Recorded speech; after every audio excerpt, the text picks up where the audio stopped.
من اجمل المواقف اللي مريت بيها في حياتي. صلي على سيدنا النبي. اللهم صل عليك يا سيدنا النبي. سنة 2003 2004 حاجة كده، في المركز الإسلامي في نيويورك، جت جنازة، كان يوم جمعة يا شيخ خالد. المتوفى مسلم وعيلته كلها مش مسلمين. فتعجبنا، يعني حاجة غريبة. فبعدين قلنا يا جماعة في جنازة، استقيموا ويرحمكم الله.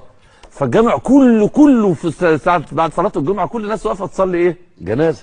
فأم المتوفى بتقول ايه ده؟ هو انتوا تعرفوه؟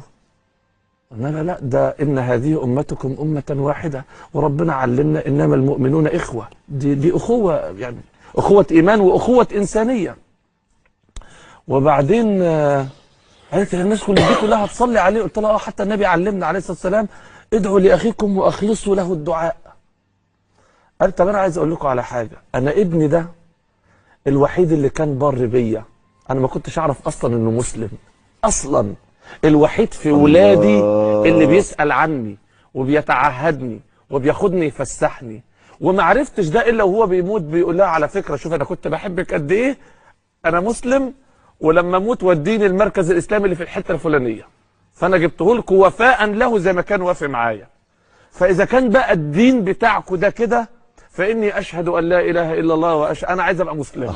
الله والله يا شيخ خالد 13 واحد اسلموا جنب الخشبه. اللهم صل على النبي. في ميزان مين بقى؟ في ميزان المتوفى. ليه؟ لانه عمل سلوك، عمل بر، عمل احسان، كان وفي. قالت عمره ما زعلني،